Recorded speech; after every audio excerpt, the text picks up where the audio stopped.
5 ওয়াক্ত নামাজ যে সন্তানকে শিখাইতে পারলেন না, আপনি সন্তানকে কিছুই শিখাইলেন না। আল্লাহর কোরআন যে সন্তানকে মুসলমানের ঘরে জন্ম নিয়ে বাবা মা মুসলমান হওয়ার পর, ছেলে মেয়ে মুসলমান হওয়ার পর, যেই বাপ মা তার সন্তানকে আল্লাহর কোরআন দেখে দেখেও শিখাইতে পারে নাই, পড়াইতে পারে নাই, পড়তে পারে না, ওই মা বাপ সন্তানকে উল্লেখযোগ্য কিছুই দিয়ে যাইতে পারে নাই।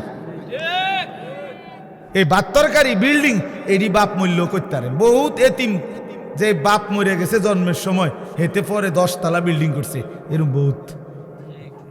কথা কয় না, এমন নাই তো? তাইলে বাপ মূল্যও ভাত খাওয়ান যায়, বাপ মূল্যও বিয়ে করন যায়। এটি কোনো আর চাই আমনে না, আমি আমার 3 ফুট বিয়ে করাইছি, আপনি মরে আছেন 3 ফুট সুন্দর মতে টাইম মতো বিয়ে করবো, আপনি কবরেতে বিয়ে খাইয়েন। আপনি শুধু শুধু হুদা কামে আমি বেউকুফে পাইছি আপনারে। আমি থাকতে যদি জিফুতরে গদ দুয়ার, আমি থাকতে যদি 3 তালাটার সাড্ডা দিয়ে যাইতে পারতাম, আমি থাকতে যদি 4 তালার কামটা ধরাই দিয়ে যাইতে পারতাম, ময়রাও শান্তি পাইতাম। হ্যাঁ অবশ্যই, যে 4 তালা কাম শেষ করে গেছে তার কবরে তো নিয়ামতে বইরে রাখছে একদম। ফেরেস্তা তো তার লেগে আপেল মালটা লইয়া বইয়া রয়েছে। আপনার চিন্তা কি? আর আপনি বিল্ডিং 4 তালা, ফেরেস্তা তো আপনার কবরে একের প্রথমেই তো আপেল মালটা দিব যে চাচা আপনি ধন্যবাদ, ভাগ্যবান, আপনি 4 তালা শেষ করে আইছেন। আপনার মতো কপাল কার কপালে মিলছে? ওটা বিল্ডিং এর হিসাব দেয়, ফুতের হিসাব দেয়, ভাত তরকারির হিসাব দেয়, খাট পালং আর সোফা ফার্নিচারের হিসাব দেয়। হুজুর আল্লাহ রহমতে আমনগো দোয়ায় জিফুতের লাগিয়া দেবীর দ্বারে 10 শতক জাগা লইছি, আমি নিজে থাইকে কাম ধরাইছি। একটা ইট মিস্ত্রির বাফের ক্ষমতা নাই 2 নম্বর দিবে, জাগাত খারাইয়াছিলাম, নিজে গিয়া ময়মনসিংহেতে বালু আনছি, ট্রাকের লগে সার রাইতাছিলাম। আল্লাহু আকবার, কত বড় কফা! আল্লাহু আকবার, ট্রাকের লগে সার রাইত বালু আনছি। আবার বাইতাই না বালুরে ধুইছে, বালুরে ধুইয়া এরপরে আস্তর করছে যাতে করে বালুর মধ্যে কোনো বালু না থাকে।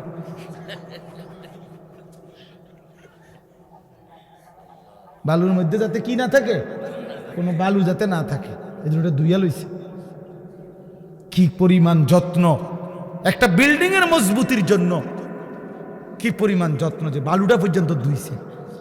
4 ডালার দিন একজন লোক রাখছে, তোর দায়িত্ব হইল 4টা সুরকি, একটা সিমেন্ট, একটা কি সিমেন্ট, একটা বালু, একটা সিমেন্ট, এরকম এটা ঠিক গুন্না গুন্না রাখবি। 4টা সুরকি, একটা বালু, একটা সিমেন্ট, 4টা সুরকি। তাই এভাবে যদি একটা কম হইলে কিন্তু ঠাইট মারেলাম, বিল্ডিং দুর্বল হয়ে যাব। বিল্ডিং এত মজবুত, সাদ এত মজবুত, নিজে থাইকা পানি দিছে 15 দিন 20 দিন, সাইডের ওয়ালগুলো গাঁথছে মিস্ত্রি, নিজে থাইকা পানি দিছে। হায় রে মুসলমান, একটা বিল্ডিং এর জন্য এই পরিমাণ ঘাম জড়াইলেন। সেই বিল্ডিং এ যেই সন্তানটা ঘুমায়, সে খোদার 365 দিনে কোনদিন মুসলমানের বাচ্চা 16 বছর বয়সে, কোনদিন 14 বছরের ছেলে মেয়েটা কোনদিন 365 দিনে ফজরের নামাজ পড়ে না, এমন ঘরে ঘুমায়। সেই বাবা, তুমিও ব্যর্থ, তোমার সন্তানও ব্যর্থ, মাও ব্যর্থ, জিও ব্যর্থ, দোনোটাই ফালতু। বাপও ফালতু, ফুতো ফালতু, বেটা ফালতু, দোনোটা বেটা। ছেড়ে দাও বেটা, একজনে ঘর ছেড়ে দাও বেটা, হয় তুমি ছেড়ে দাও, নাহলে ফুতরে বাইর করে দাও। যে বেটা তোর মতো নাফরমানের লগে ইমানদার থাকতে পারে না, ইমানদার থাকতে পারে না। কথা কাটসাট বুঝাপড়া কর বেটা, হয় তুই থাকবি নাহলে আমি থাকবো বেটা। বেনামাজি অসভ্য, তুই আমার কিসের সন্তান? বলেন, কোরআন শরীফ দলিল দেখবেন, কোরআন শরীফে স্পষ্ট আছে। নূহ আলাইহিস সালাম তার ছেলে কেনান ওই যে পানিতে যখন ডুবে যায়, নূহ নবী আল্লাহর কাছে দোয়া করছিল, আল্লাহ ইন্না ইবনি মিন আহলি, আল্লাহ ওই যে ছেলেটা এটা আমার পরিবার। খোদার কসম কোরআনে আছে সূরা হুদের মধ্যে, ইয়া নূহ ইন্নাহু লাইসা মিন আহলিক, আল্লাহ বলছে হে নূহ সাবধান, এটা তোমার সন্তান নয়। বেঈমান ইমানদারের সন্তান হয় না। ইন্নাহু আমালুন গায়রু সালিহ, এটা বেআমল সন্তান, বেআমল সন্তান, বেআমল সন্তান মুমিনের ইমানদারের সন্তান হয় না। এজন্য ছেলেরা, 10 জন ছেলেও যদি হও, আরে বাবা তোমার একজন রে আমি বলি, আমি এক ফেরিওয়ালা যে দিবানিশি চিল্লাই, আমি বললাম বাবা যার কপালে সেজদা নাই, তোমরা যারা নামাজ পড়ো না ছেলেরা, তুমি মুসলমানের সন্তান না, তুমি ইমানদারের সন্তান না, তুমি লাওয়ারিস, তুমি বেওয়ারিস। তোমার কোনো, তুমি লাওয়ারিস সন্তান, তুমি বেওয়ারিস সন্তান, তোমার বাপ নাই, তোমার মা নাই। আল্লাহ বলছে ইন্নাহু লাইসা মিন আহলিক, নূহ সাবধান, বেঈমানের জন্য কিছু বলবা না। ফালা তাসআলনি, সরাসরি কোরআন আল্লাহ বলছে বেঈমান সন্তানের জন্য আমি আল্লাহর কাছে কিছু চাইও না, সাবধান। আজকে আমরা এটা বুঝি না মিয়া, আমরা বুঝি কাল ভাতের থালা, ভাত তরকারি, খানা খাদ্য, আর দুনিয়া, আর দুনিয়ার চাকরি ব্যবসা, বিদেশ, টাকা, বিল্ডিং, দালান, খাট পালং, সোফা, ফার্নিচার। চোখের সামনে ছেলেটা নষ্ট হয়ে যাচ্ছে, বাবার চোখে কোনো পানি নাই। চোখের সামনে মেয়েটা 8-7 কাপড় পরে রাস্তায় রাস্তায় ঘুরে, মায়ের চোখে কোনো পেরেশানি নাই, লজ্জাও নাই। এই বেটিও নির্লজ্জ, বেটির জিও নির্লজ্জ, দোনোটা বেহায়া, দোনোটা বেহায়া বেটা। আমার মাও ইজ্জতওয়ালা, আমার কন্যাও ইজ্জতওয়ালা, আমার বিবিও ইজ্জতওয়ালা। আমার দাদিরে দেখছি কালো ঢিলে ঢালা বোরকা পরে, আমার মারেও দেখছি কালো ঢিলে ঢালা বোরকা পরে, আমার বিবিও কালো ঢিলে ঢালা বোরকা পরে, আমার কন্যাও কালো ঢিলে ঢালা বোরকা পরে। যে আখলাক আমার দাদির, সেই আখলাক আমার মার দেখছি, সেই আখলাক আমার বিবির, সেই আখলাক আমার কন্যা। আলহামদুলিল্লাহ। বলো মিয়া, ওই মা কিসের মা? যে মায়ের চোখের সামনে 16 বছরের মেয়েটা এতটা টাইট কাপড় পরে, একটা এফরনও নাই, একটা ঢিলে ঢালা কোনো পোশাক নাই, সে বোঝে না এই মহিলা যে তার মেয়েটারে রাস্তায় কে দেখবে। বেডি তুমি সিরা খাও, তুমি ভাত খাও না, তুমি বোঝো না তোমার মাইয়ারে দেখবে কে? রাস্তার লম্পট ছেলেরা দেখে কি মন্তব্য করবে? এটা কি বুঝার কিছু বাকি আছে? কেউ না বুঝার কিছু আছে এটার মধ্যে? তাহলে আপনি এই কথাটা, এই বাংলা কথাটা বুঝেন না আপনি?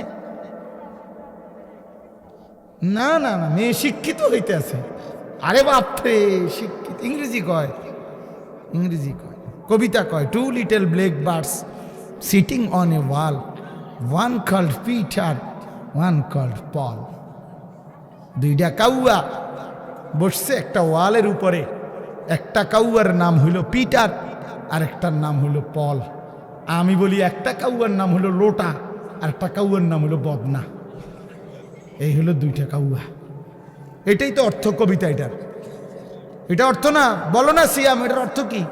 2 little black birds অর্থ কি? ছোট 2টা কাউয়া সিটিং অন এ ওয়াল, ওয়ালে বইছে। আরে তো কাউয়া ওয়ালে বইলেই কি, সালে বইলেই কি? তোমার কিতা, তোমার ফুতের কিতা? এটা কি শিখছে? এটা কি শিখলোটা কি? এনে কাউয়া বইছে বলে ওয়ালে। আর আমার ইমানদার সন্তান শিখবে কালেমা লা ইলাহা ইল্লাল্লাহ, লা ইলাহা ইল্লা, বলবে সারা কায়নাত কিচ্ছু নাই, আছে শুধু একজন, তিনি আমার আল্লাহ। अगरचे बुत हैं जमात की आस्तीनों में, मुझे है हुक्म खुदा ला इलाहा इल्लल्लाह। আল্লামা ইকবাল বলছে, শোনো ইমানদার কেমন হয়, কাজে তিনি বলেন মোমেন হবে সে মূর্তির স্তূপের উপরে যদি কাউকে দাঁড় করায় দেয়, মনে করেন মূর্তির স্তূপ দিয়া এটার উপরেও যদি কালেমাওয়ালা মোমেনকে দাঁড় করায়, মোমেন মূর্তির স্তূপের উপরে দাঁড়িয়েও বলবে লা ইলাহা इल्लल्लाह। अगरचे बुत हैं जमात की आस्तीनों में, मुझे है हुक्म खुदा ला इलाहा इल्लल्लाह। আমি আমার আল্লাহকেই ডাকবো, আল্লাহকেই ডাকবো। এই জন্য ওই আগের কথা মনে রাখবেন, কোরআনের ভিত্তিতে ঐক্যবদ্ধ, হক যেটা সেটাই আমার গ্রহণযোগ্য। পৃথিবী যত আধুনিক হোক, আপনি আপনার স্ত্রীকে বেপর্দা বানাবেন না, আপনার মেয়েটাকে বেপর্দা দিয়েন না। বাপ, এই বাপ, স্ত্রী ছেলে মেয়ের বিষয়টা একটু স্পর্শকাতর। কেন? স্ত্রী ছেলে মেয়ের নাফরমানির কারণে বিশ্বাস করেন এখানে একটু ঝামেলা হলে এটাই যে স্ত্রী এবং ছেলে মেয়ে যদি নাফরমান হয়, এর কারণে ওরাও গুনাহগার হয়, অভিভাবকও গুনাহগার হয়। এই ঝামেলা হইলে এনে আজ যদি এমন হইতো, তাই বেটিরটা তাই, আমারটা আমি, শুধু বাত এক লগে, বুঝেন না? এটা হলে ঝামেলা ছিল না। মাইয়ারটা মাইয়া, আমি বাপেরটা বাপ না, এখানেই ঝামেলাটা একটু বেঁচে।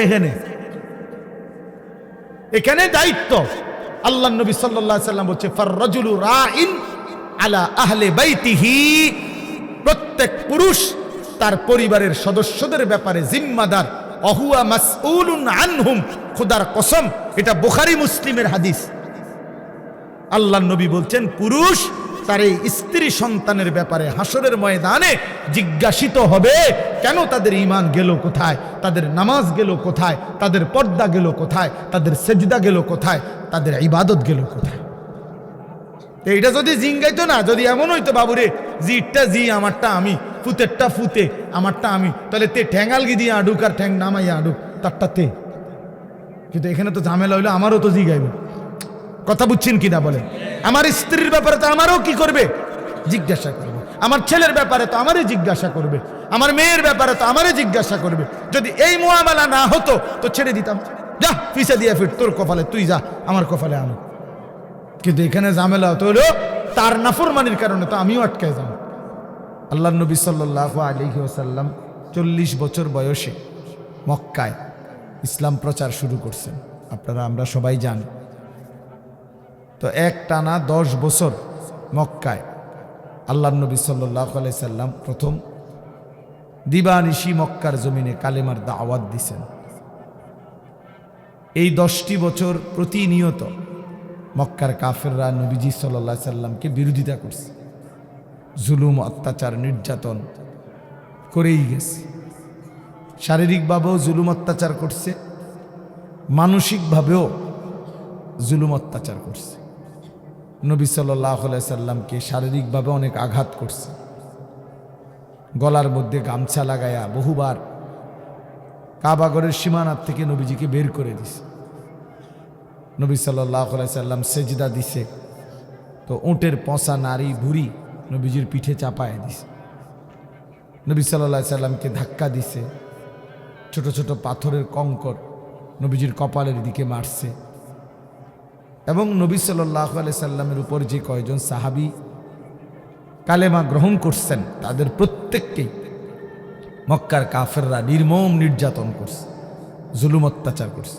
হজরতে বেলাল, হজরতে খাব্বাব, হজরতে খুবাইব, হজরতে আম্মার, হজরতে ইয়াসের, হজরতে সুমাইয়া, হজরতে জানিরা, এরকম সাহাবীরা খুব মজলুম হয়েছেন, জুলুমের শিকার হয়েছেন, অনেক বেশি নির্যাতন কষ্ট সহ্য করছেন।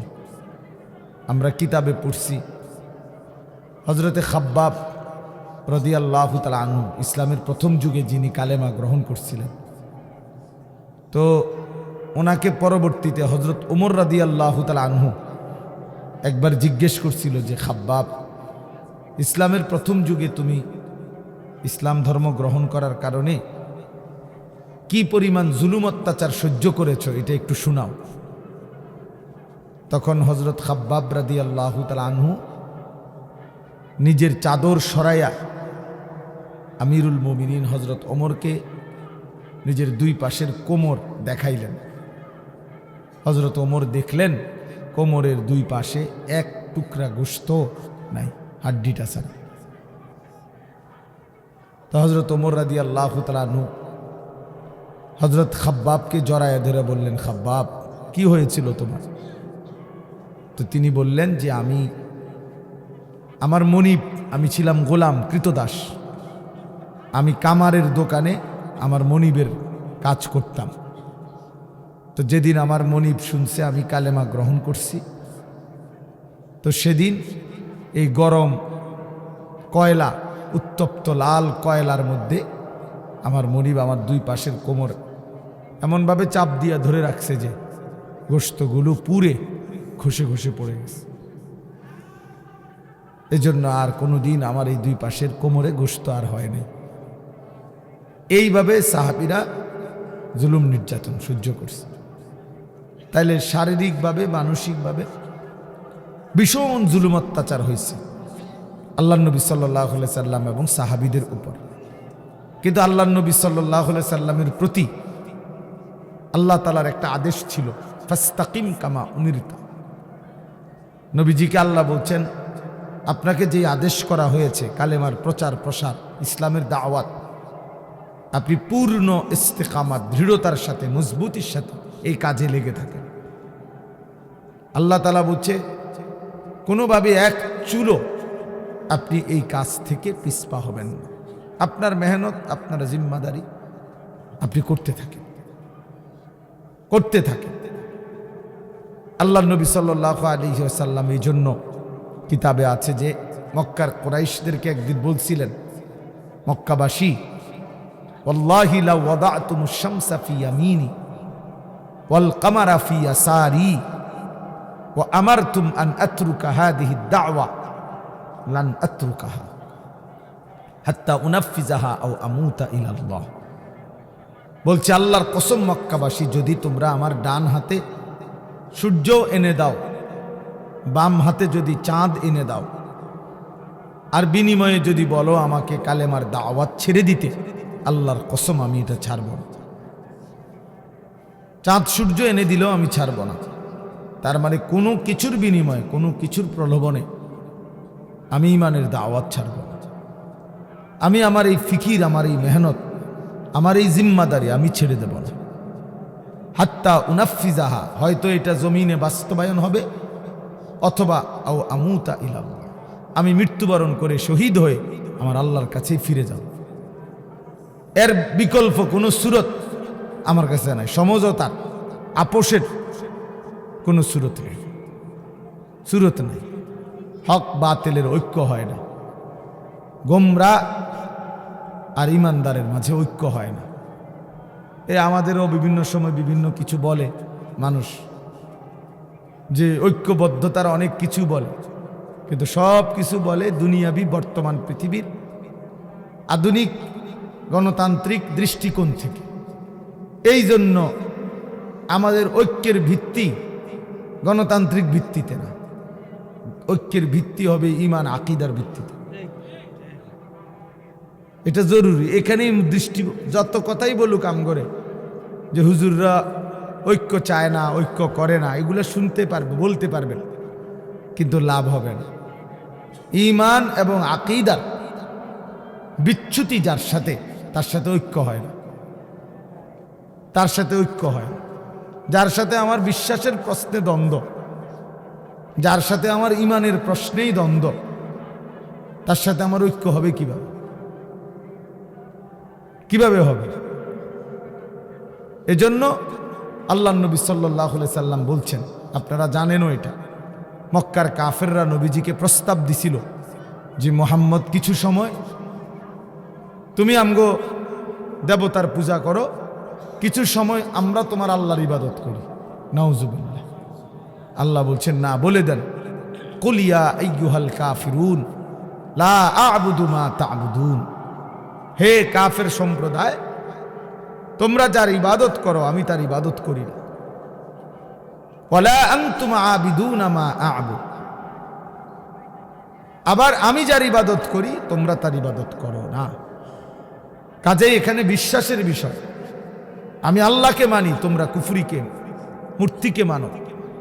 তাহলে এখানে মৌলিক ভিত্তিতে দ্বন্দ্ব, তাহলে তোমার সাথে আমাদের ঐক্য হবে কেন? এজন্য ঐক্যের ভিত্তি ঈমান, ঐক্যের ভিত্তি কোরআন।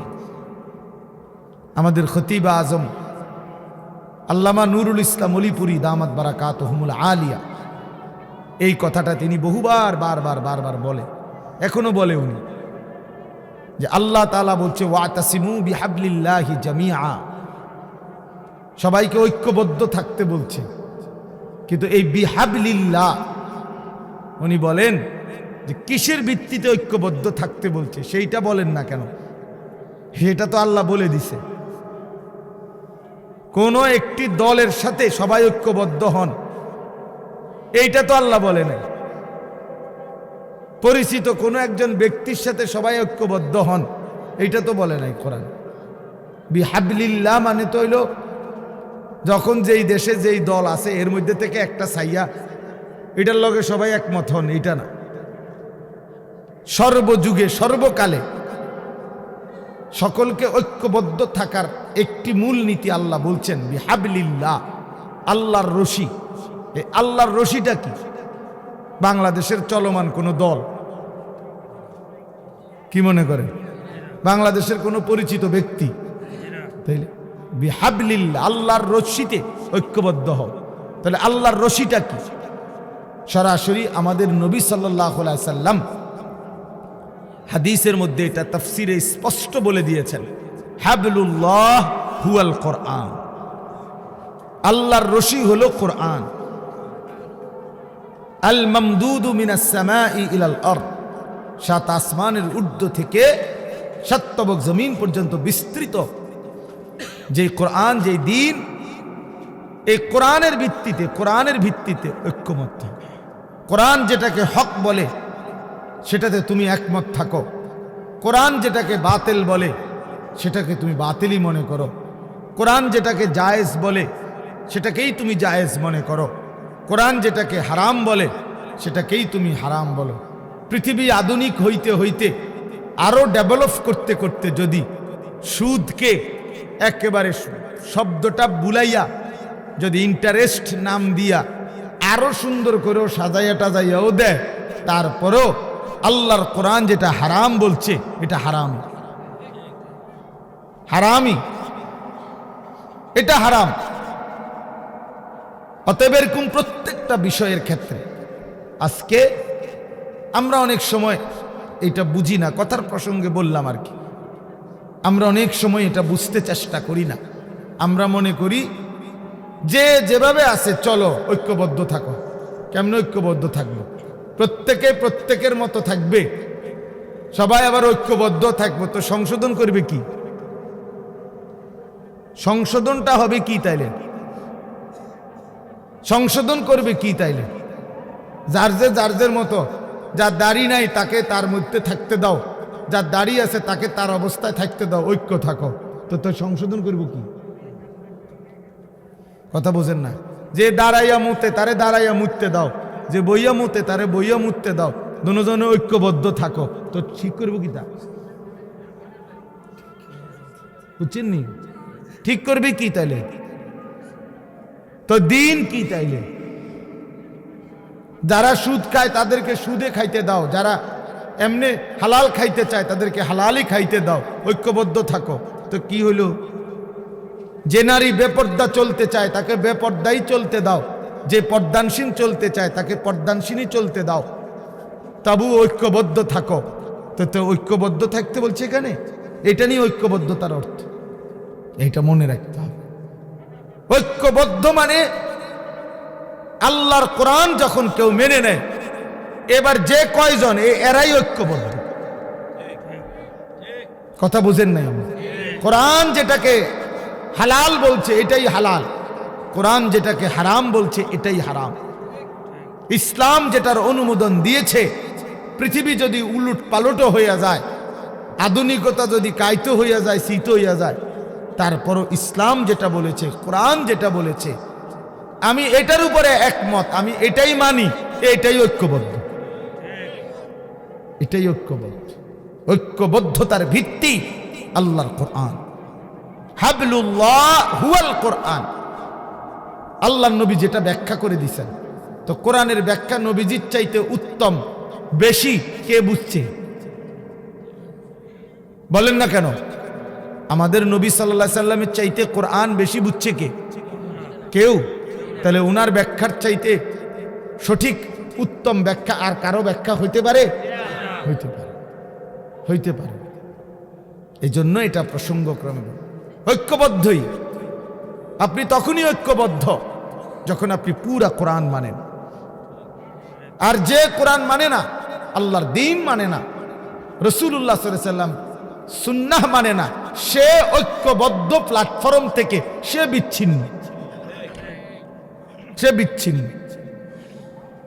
তো তারে তার হারামের উপরে রাইখা, তারে তার গুনার উপরে রাইখা, তারে তার ভুল আকীদার উপরে রাইখা, তারে তার ভুল বিশ্বাসের উপরে রাইখা আমি ঐক্যবদ্ধ হইলে এটা কখনোই ঐক্যবদ্ধতা নয়, বরং এটা দ্বীনকে বিলীন করে দেওয়া, মিটিয়ে দেওয়া। এই ঐক্যবদ্ধতা আল্লাহ বলেও নাই, আল্লাহ চায়ও না, আল্লাহ তাআলা চায় না। এটা মনে রাখবেন, যে দূর বুঝছেন বুঝছেন, বাকি এটা মনে রাখে, এটা বুঝেন। ওই মোবাইলে লিখে দিলে হয় না, হুজুরদের মধ্যে ঐক্যবদ্ধতা নাই, বাকিরা সবাই একেবারে ঐক্যবদ্ধ হইয়া এক প্লেটে ভাত খায়, সবাই একেবারে বড় 3000 মাইল লম্বা প্লেটে ভাত খায় সবাই, বুঝেন নাই? আমরাই শুধু ঐক্যবদ্ধ নাই, একবার বাকিরা ওই আওয়ামী লীগ বিএনপি মিল্লা বাকিরা সবাই একেবারে ঐক্যবদ্ধ। কই কই ঐক্যবদ্ধ? বাকি বাংলাদেশে আর মতানৈক্যতা নাই, কথা বলেন না কেন? জেনারেল মানুষদের মধ্যে মতানৈক্য নাই, তো এই বাংলাদেশে জেনারেল শিক্ষিতদের দল পার্টির অভাব পড়ছিনি, তো এ তুডিকা এত কথা কেন? যাই হোক, এজন্য সুজা হিসাব ওলামায়ে কেরাম ঐক্যবদ্ধ। কিভাবে ঐক্যবদ্ধ? ওলামায়ে কেরামের মধ্যে যেই ব্যক্তি, যেই আলেমরা আল্লাহর কোরআন মানে, দ্বীন মানে, হক এবং হালালের উপরে টিকে আছে, এরাই ঐক্যবদ্ধ।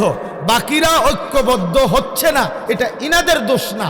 যে কোরআন মানে না, যে হক মানে না, যে বাতিল ছাড়ে না, সে ঐক্যবদ্ধ হচ্ছে না কেন? এটা তার ত্রুটি, এটা ওলামায়ে কেরামের ত্রুটি হইতে পারে না। আমি ঐক্যবদ্ধ, আমি কোরআনের সাথে, মনে করেন মানে আপনি আমার লগে ঐক্যবদ্ধ হচ্ছেন না, কারণে যেটা আপনি হক মানেন না, তো তাইলে এটা আমি কেমন ঐক্যবদ্ধ হমু? আমি বুঝি আমার দিন বিসর্জন দিয়া, আখিরাত বিসর্জন দিয়ে আমনের লগে আমি ঐক্যবদ্ধ মুজে বাবা যেমনে মন চায় এমনি চলেন, তবে ঐক্যবদ্ধ থাকেন। জি না, এটা হবে না।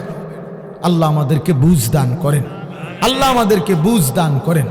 এই যে বর্তমানে দাওয়াত ও তাবলীগের মধ্যে যে বিচ্ছিন্ন শক্তিটা, সাদ নামের একজন ভণ্ড ব্যক্তি, যে তার কিছু গুন্ডা অনুসারী নিয়া আপনার ইচ্ছা করে পরিকল্পিতভাবে দুশ্মনের এজেন্ডা বাস্তবায়নের জন্য যে তার অনুসারীদেরকে নিয়ে ওলামায়ে কেরামের বিরোধিতায় দাঁড়াইছে।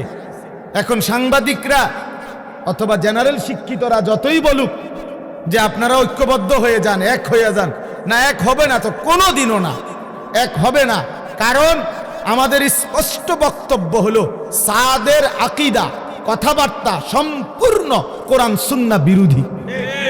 তাহলে সে একটি ভ্রান্ত আকীদার লোক, সে একটি গোমরাহ ব্যক্তি। তাহলে আমি তার লগে ঐক্য হমু কেমনে? কিভাবে ঐক্য হমু আমি? সে বলতেছে মুসা আলাইহিস সালাম সম্পূর্ণ নিজের ইচ্ছায় তুর পাহাড়ে গেছেন, যার কারণে উনার উম্মত, উনার কওম গোমরাহ হয়ে গেছে। অথচ মুসা আলাইহিস সালামকে আল্লাহ তাআলা ডেকে নিছেন। তো এরকম অসংখ্য বিষয় উলামায়ে কেরামের বিরুদ্ধে প্রতিনিয়ত বিশুদ্ধার করে, কোরআন সুন্নাহর বরখেলাফ কথা বলে। এখন আপনি আমার যতই পিঠে হাত বুলান যে এক হইয়া যান, কিটা দিয়ে এক হইতাম আমি? কি দিয়ে এক হব বলেন? কাদিয়ানির সাথে আমি কি দিয়ে এক হইতাম? কথা বুঝেন নাই আমার? কাদিয়ানি যারা, তারা কোনোভাবেই আপনার আমাদের নবী সাল্লাল্লাহু আলাইহি সাল্লামকে আখিরি নবী মানে না। তারা মনে করে এর পরে তাদের ওই ভণ্ড গোলাম আহমদ কাদিয়ানি, ওই বাটফার, এই বাটফারে নাকি নবী। তো তাইলে এখন আপনি যদি কন আমরাও ঐক্যবদ্ধ হইয়া যান, কেমনে ঐক্যবদ্ধ হইতাম আমি? এটা আমার ইমানের প্রশ্ন না? কথা বলেন না, এটা আমার ইমানের প্রশ্ন কিনা? তাহলে এটা তো হবে না, এটা তো হবে না। এই জন্য বললাম আর কি, আল্লাহ তাআলা আগেই বলে দিছে স্পষ্ট, ওয়াতাসিমু বিহাবলিল্লাহ, কোরআনের ভিত্তিতে ঐক্যবদ্ধ থাকো। কোরআনের ভিত্তিতে যেই কোনো দল হোক, সেটা আপনার, এটা আমার বিষয় না। কোন একটি দলের সাথে ঐক্যবদ্ধ হও সবাই, এটা কোরআনের এই আয়াতের অর্থ না। কোরআনের ভিত্তিতে ঐক্যবদ্ধ হইতে কইছে। অর্থাৎ আমরা সবাই সিদ্ধান্ত নিলাম যে এখানে আমরা যদি মনে করেন 200 মানুষ এখন বসছি, আমরা যদি সিদ্ধান্ত নেই যে এক চুল কোরআনের খেলাফ আমরা করব না, সুন্নাহর খেলাফ করব না, কোরআন এবং সুন্নাহ যেটাকে হালাল বলছে এটাই হালাল, কোরআন সুন্নাহ যেটাকে হারাম বলছে এটাই হারাম। তাইলে আমরা ঐক্যবদ্ধ। কথা বুঝছেন কিনা বলে? তাইলে ঐক্যবদ্ধ। তাহলে ঐক্যবদ্ধ হওয়ার জন্য একটা মাপকাঠি, একটা মূল নীতি আল্লাহ বলছে কিনা, তো ওইটার মধ্যে আইতে হইব আমরা, নাইলে কিছুই করার নাই, নাইলে কিছুই করার। হাদিসের মধ্যে আছে, এই প্রসঙ্গটা এই কথাটা বলে শেষ করি। হযরত হুযাইফা নবী সাল্লাল্লাহু আলাইহি সাল্লামের একজন সাহাবী ছিলেন, বিখ্যাত সাহাবী। উনি একদিন বলছেন নবীজিকে, ইয়া রাসূলুল্লাহ সাল্লাল্লাহু আলাইহি ওয়াসাল্লাম, জীবন চলার পথে যদি কোনোদিন ঈমান ইসলামের উপরে টিকে থাকতে গিয়ে আমি যদি আমার সাথে আর কেউকে না পাই, আর কেউ নাই আমার সাথে, আমি একা হয়ে পড়লাম, কেউ আমার সাথে পুরা দিন মানতে রাজি না, যদি কখনো এমন হয় তখন আমি কি করব?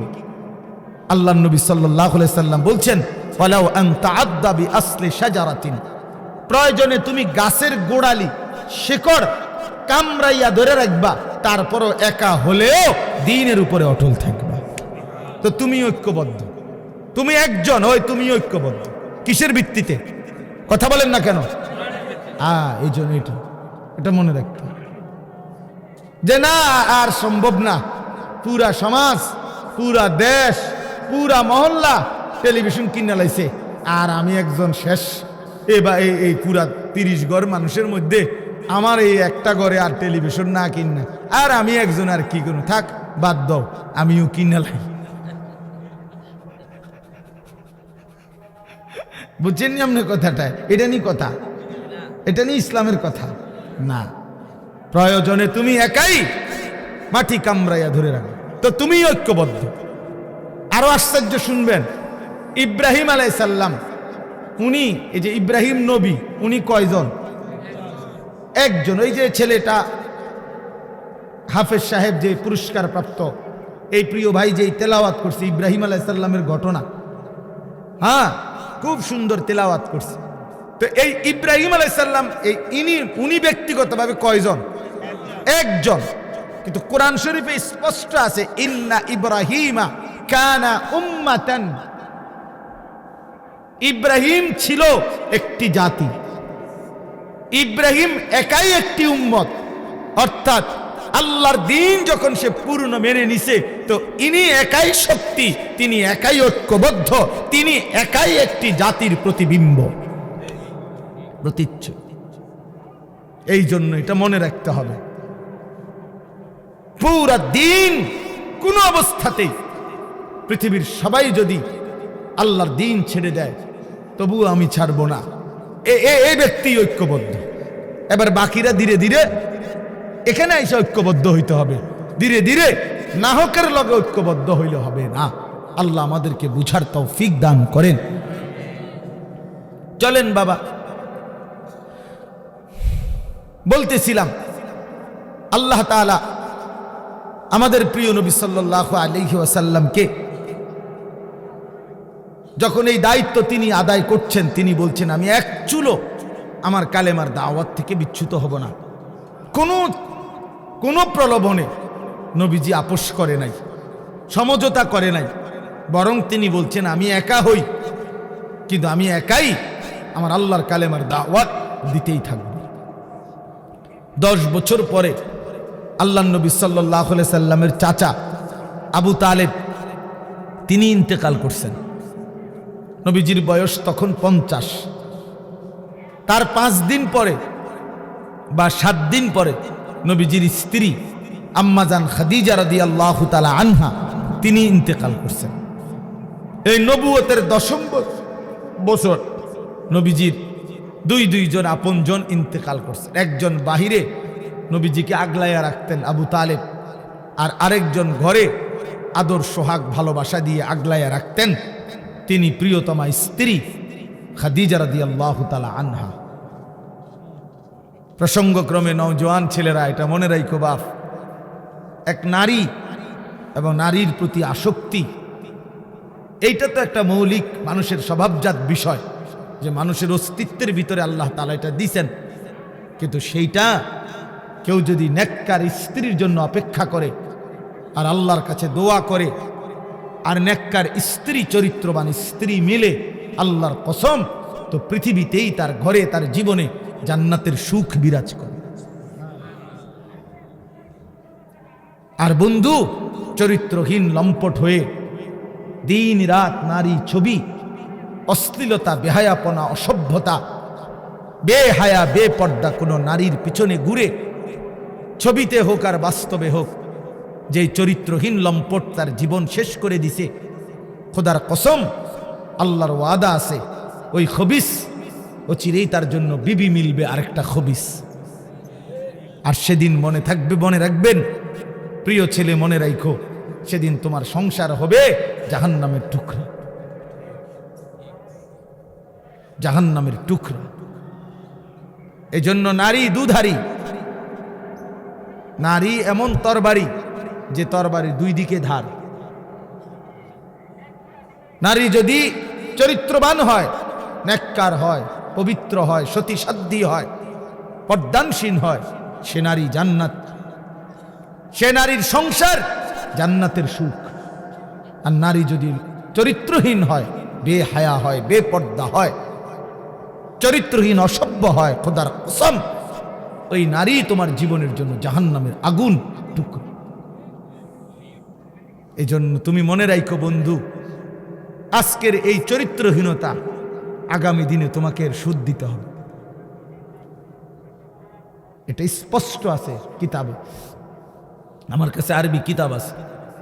ইমাম শাফিঈ রাহমাতুল্লাহ আলাইহি বলছেন, আয-জিনা কারজুন, জিনা ব্যভিচার, বিবাহ বহির্ভূত নারীর সাথে, মেয়ের সাথে যে কোনো রকমের সম্পর্ককে জিনা বলে। জিনা ব্যভিচার শুধু লজ্জাস্থানের জিনা না, বিবাহ বহির্ভূত। হাসো, হাসলে ভালো, কারণ কিছুটা প্রতিবন্ধী যারা হয় তারা হাসে, যাদের মানসিক সমস্যা, ব্রেনে ডিস্টার্ব, সে গুনাহের কথা বললেও তার হাসি আসে, যে আমারই তো কইতেছে, তখন সে বুঝে যে আমি অসভ্যরই তো কইতেছি। বুঝেন নাই? এর তখন এটা বুঝাই যায় যে সে যে কিছুটা প্রতিবন্ধী, এটা তখন বোঝা যায়। বুঝছেন? তো এই জন্য বললাম যে এইটা আয-জিনা কারজুন। ইমাম শাফিঈ রাহমাতুল্লাহ আলাইহি বলছে, বিবাহ বহির্ভূত নারীর সাথে যে কোনো রকমের সম্পর্ক, যে কোনো রকমের কথা বলা, চোখে দেখা, ছুঁয়ে দেখা, তার সাথে চলা, তার সাথে দিনের পর দিন রাত সম্পর্ক রাখা, পার্কে, রেস্তোরাঁয়, বিনোদন কেন্দ্রে তাকে নিয়ে ঘুরতে যাওয়া ইত্যাদি, যেই কোনো রকমের, বলে না আমি ধরিও নাই ছুঁইও নাই, শুধু কথা বলতাম, এটাও জেনা চারি, এও খবিস। আর আল্লাহর ওয়াদা, ইমাম শাফিঈ বলছে এটা একটা করজ, জেনা একটি করজ, করজ ঋণ, তোমাকে সেই ঋণ শোধ দিতে হবে।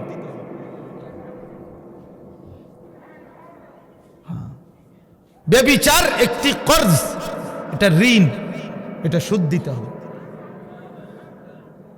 তিনি বলছে তোমাকে এটার শোধ দিতে হবে, তোমার এই চরিত্রহীনতার শোধ, তোমার এই লম্পটের শোধ, সারা রাত নারী ছবি, উলঙ্গ দৃশ্য দেখার শোধ দিতে হবে।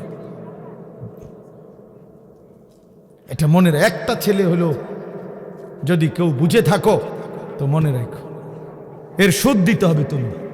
অচিরেই তোমার জীবনে একটা খবিস মিলবে, সেই খবিস তোমার জীবনটা তখন জাহান্নামের টুকরা বানায় ফেলবে। বেপর্দা নারীর হাসি হাসি না, এটা আগুন। নর্তকীর হাসি হাসি না, ওটা মূলত আগুন। বেহায়া কন্যার প্রেমের কথা, এগুলো মূলত সুন্দর কোনো শব্দ না, এগুলো আগুনের গোলা, এগুলো আগুনের গোলা। এটা শোধ দিতে হবে নিজের জীবনে, তখন ধুকে ধুকে মরবে। রাস্তার বেড়ি দেখুন আর মোবাইলের নারী দেখা, আর নিজের বউ 6 নম্বর হওয়া, 3 নম্বর বেড়ি হওয়া, হ্যাঁ অনেকটা ডিফারেন্স। ওই মানুষের জীবনে আর কোনোদিন সুখ মেলে না যে একটা চরিত্রহীন নারী পায়, অসৎ নারী, অসৎ নারী। আপনারা যদি নাও জানেন, আমরা তো জানি, কারণ আমরা যে হুজুর মানুষ, আমগোর কাছে তো হাজারো মানুষ, শত শত মানুষ নিজের ব্যক্তি জীবনের বহু কথা বলে, দোয়া চায়, তা আমরা তো শুনি কি বলে, কি বলে। বাহিরের মানুষ তো মনে করে হাসতেছে, স্বামী স্ত্রী একই ভক্সি গাড়ি দিয়া যায় প্রতিদিন, একই অফিসে অফিস করে, আবার সন্ধ্যা হলে ফিরে, একই ভবনে থাকে 3 বছর 7 বছর 5 বছর। পৃথিবী জানে তারা স্বামী স্ত্রী, কিন্তু পরিষ্কার পুরুষের বক্তব্য হলো, না হুজুর, আজকে 7 বছর আমরা মূলত বিচ্ছিন্ন, কিন্তু লজ্জায় কাউকে বুঝতে দেই না, একসাথেই বের হই, একসাথেই ঘরে ঢুকি, আলাদা থাকি।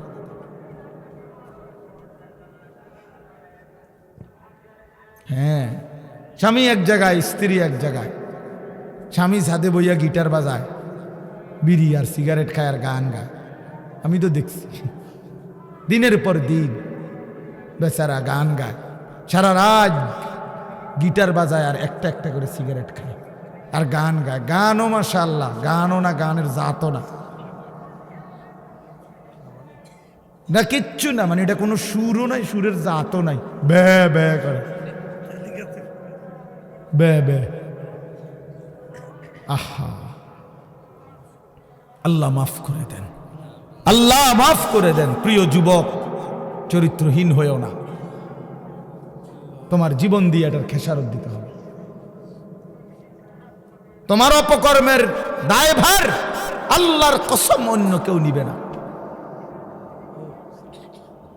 তোমার লাম্পট্য, তোমার অসভ্যতা, তোমার অসভ্যতার দায়ভার কেউ নিবে না, তোমাকেই শোধ দিতে হবে। বললাম না, এটা কর্জ, ঋণ, এটা ঋণ শোধ করতে হয়, ঋণ শোধ দিতে হয়। হ্যাঁ, আল্লাহ আমাদেরকে মাফ করে দেন। আমি মনে করাই দিলাম, যদি কোনো ছেলে বোঝো তো ছেড়ে দাও, এক পবিত্র নারীর জন্য অপেক্ষা করো, এক হালাল স্ত্রীর জন্য অপেক্ষা করো। এই পৃথিবীতে এখনো আছে পবিত্র নারী, চরিত্রবান নারী আছে, যে আল্লাহর কাছে চায়, আনা ইনদা যন্নি আব্দি বি। হাদিসে কুদসিতে আছে, আল্লাহ বলছে, বান্দা আমার ব্যাপারে যেমনটা ধারণা করে আমি আমার বান্দার সাথে তেমন আচরণই করি, আমি তেমন আচরণ করি। অতএব আমার বান্দা যদি দিল থেকে ইখলাসের সাথে নিজেকে পবিত্র রেখে, গুনাহ থেকে মুক্ত রেখে যদি অপেক্ষা করে যে আল্লাহ, আমি একজন সতী সাধ্বী নেককার চরিত্রবান নারী চাই, আল্লাহর কসম মিলেই যাবে, মিলেই যাবে, কোনো সন্দেহ নেই, কোনো সন্দেহ নেই। তুমি যদি বলো কই ভালো মানুষ তো দেখি না, না তোমার কাছে ভালো মানুষ প্রতিদিন তোমার কাছে আইয়া ঘুরতে হইব বা জানাইয়া যাইতে হবে যে ভাই চিনচিন নিয়ে আমি যে ভালো মানুষ, আপনার লিস্ট লিখকে রাখেন। এটা কি কোনো নিয়ম হলো না? কি আপনার কাছে আইয়া সমস্ত ভালো মানুষ দেখা করে যাইতে হইব একবার আইয়া? এটা কে আইন করছে? এটা এটা কোন আইনের কথা? অনেক মানুষ দেখেন না, চা দোকানে বৈশা বিড়ি খাইতে খাইতে করতে ভালো মানুষ আসেনি অনেক না, করতে পার ভালো মানুষ তো একমাত্র আমনে চাচা, পৃথিবীর শেষ ভালো মানুষ তো আমনে। আমনে এই যে বিড়ি খাবেন না, আমনে বিড়ির গন্ধে কাছে যাওন জানা, আমনেই পৃথিবীর আখেরি ভালো মানুষ। কোনো কারণে যদি আমনে মারা যান তো পৃথিবী শেষ না, এরপরে আর করতে খাইব, উনি তো টোয়াইয়ে পায় না। উনি চা দোয়ানে বইয়া বইয়া বিড়ি খায় আর ভালো মানুষ টোয়ায়, বেউকুফ কোথাকার। ভালো মানুষ কি আর বিড়ি খায়? ভালো মানুষ কি আর চা দোয়ানে বেড়ি চায়, টেলিভিশন দেখে? আল্লাহ আমাদেরকে আকল দান করেন, বিবেক দান করেন। ওই কথাটা বলতেছিলাম, নবী সাল্লাল্লাহু আলাইহি ওয়াসাল্লাম বলছেন, এই তাম দুনিয়া একজন মানুষ যা কিছু অর্জন করে দুনিয়াবি, তার মধ্যে সর্বশ্রেষ্ঠ অর্জন হলো আল মারআতুস সালিহা, একজন সতী সাধ্বী চরিত্রবান পবিত্র নেককার প্রেমময়ী ভালোবাসার এক নারী, এক স্ত্রী। এটা তার জীবনের সবচেয়ে বড় দুনিয়ার অর্জন। আর সেই পবিত্র নারী কেমন হয়, তার আখলাক কি, তার বৈশিষ্ট্য কি? তার বৈশিষ্ট্য কি? তার বৈশিষ্ট্য হলো সে প্রতিদিন 3-4 বার করে powder Dole, fair and lovely ডলে না। আল্লাহ নবী সাল্লাল্লাহু আলাইহি সাল্লাম বলছেন, এই পবিত্র নারী, সতী সাধ্বী নারী, চরিত্রবান নারীর একটা বৈশিষ্ট্য, অতুইনু আলা দীনে যাওজিহা, যে তার স্বামীকে দ্বীনের কাজে সাহায্য করে, সহযোগিতা করে, দ্বীনের কাজে স্বামীকে আগে বাড়ায় দেয়। আল্লাহর কসম, নবী বলছে, ওই নারী পবিত্র নারী, চরিত্রবান নারী, সতী সাধ্বী নারী, ওই নারী যেই পুরুষের কপালে জুটছে, সেই পুরুষ দুনিয়ার শ্রেষ্ঠ সম্পদ অর্জন করছে, শ্রেষ্ঠ সম্পদ অর্জন করছে। রাসূলুল্লাহ সাল্লাল্লাহু আলাইহি সাল্লামের সাহাবীরা, নবীজির জামানায় সেই সাহাবীরা তাদের বিবিরাই তাদের স্বামীদেরকে আল্লাহর রাস্তায় জান দেওয়ার জন্য, যুদ্ধের জন্য সাজায় দিতেন। স্ত্রীরাই বিদায় দিতেন স্বামীকে, যাও স্বামী, আল্লাহর জন্য জান দিও, হাসরের ময়দানে দেখা করো, পরকালে দেখা হবে, আর কোনোদিন লাগবে, ঠিক আছে চলো, আল্লাহ হাফেজ, ফি আমানিল্লাহ। হ্যাঁ, আমরা কিতাবে পড়ছি এক মুসলিম নারী, তিনি তার 4 সন্তানকে নিজে যুদ্ধের জন্য সাজায় দিছেন এবং 4 সন্তানই যুদ্ধে আল্লাহর রাস্তায় শাহাদাত বরণ করছে। আমরা কিতাবে পড়ছি নবীজির একজন মহিলা সাহাবী, ওনার 16 বছরের ছেলে কাফেররা বন্দী করে ওনার 16 বছরের ছেলেকে একটা একটা অঙ্গ, হাবিব ইবনে যায়েদ ওনার শরীরের একটা একটা অঙ্গ কাইটা কাইটা আলাদা আলাদা করছে।